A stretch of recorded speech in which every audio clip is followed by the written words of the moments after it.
माननीय सदस्य श्रीमती प्रियंका चतुर्वेदी। सर आपका बहुत बहुत आभार। मैं अभी उनको सुन रही थी, वो भी महाराष्ट्र के सांसद हैं, तो वो ऐसा कह रहे थे कि पिछले 70 साल में कुछ ही नहीं हुआ था, ना रोजगार थे, ना महिला की सुरक्षा थी, ना डेवलपमेंट था, कुछ था ही नहीं। ये तो 2014 के बाद ही सब शुरुआत हुई। तो शायद हो सकता है डॉक्टर होने से पहले उनको किताबों में जो हिस्ट्री चैप्टर्स होते हैं, ग्रीन रेवोल्यूशन, व्हाइट रेवोल्यूशन, इन्होंने मिस कर दिया हो, वो अगर पढ़ लेते तो ज्यादा अच्छा रहता।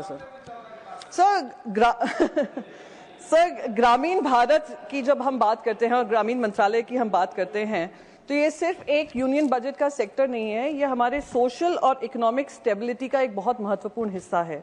ये हमारे भारत का दिल ही नहीं, हमारी भारत की आत्मा है।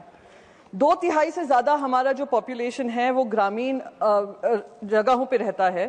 पर दुर्भाग्य इस बात का है कि इस मंत्रालय के माध्यम से जो बजट में आवंटन हुआ है, उसमें जो वृद्ध लोग हैं, जो विडोज हैं, जो दिव्यांग लोग हैं, उनको अभी भी उनके ऊपर ध्यान नहीं दिया जाता है। सर मैं महाराष्ट्र से आती हूँ।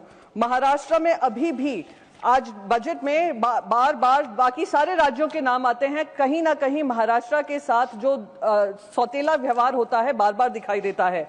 महाराष्ट्र में अग्रेरियन डिस्ट्रेस बना हुआ है।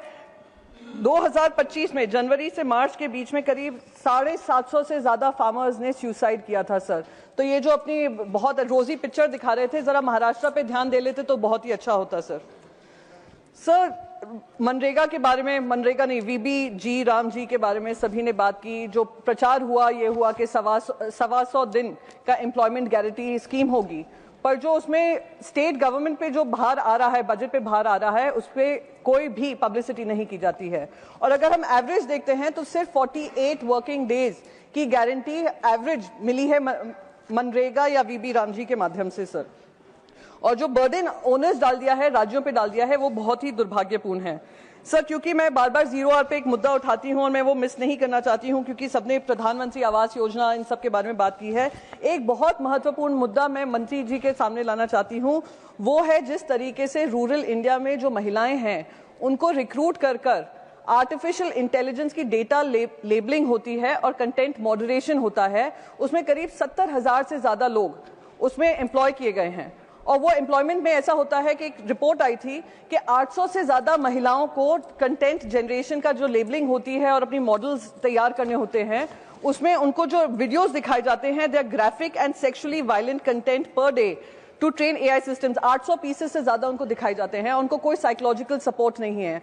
और क्योंकि उनसे नॉन डिस्क्लोजर अग्रीमेंट साइन कराए जाते हैं, हमें ये तक नहीं पता है कि ये महिलाओं का इस्तेमाल जो हो रहा है, एआई जो कंपनीज हैं जिसमें 60% से ज्यादा रेवेन्यू अमेरिका जाता है, सिर्फ 10% हमारे देश में रहता है। सर ये बहुत इंपॉर्टेंट मुद्दा है। आपके दल के पास समय नहीं। सर आधा मिनट। सर दूसरे दलों में अभी आपने 1 मिनट, यहाँ पे 10 मिनट के बाद आपने आधा मिनट दे दिया। सर आधा मिनट नहीं मांग रही हो, एक बहुत महत्वपूर्ण मुद्दा है। आधा मिनट, अच्छा आधा मिनट बोलिए। आधा मिनट महत्वपूर्ण मुद्दा है सर। आधा मिनट में बोले, मैं सदन का समय बर्बाद नहीं करूंगी। आधा मिनट पे रख दे।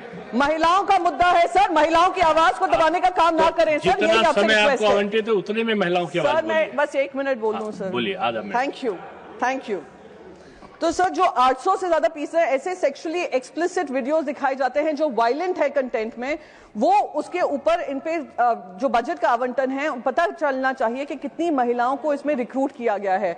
ये एक बहुत महत्वपूर्ण मुद्दा है सर। बस इसी के बाद मैं अपनी बात खत्म करती हूँ। आपका बहुत बहुत आभार, आपने मुझे करीब 20 सेकेंड और दे दिए, आपका आभार व्यक्त। बहुत धन्यवाद आपका।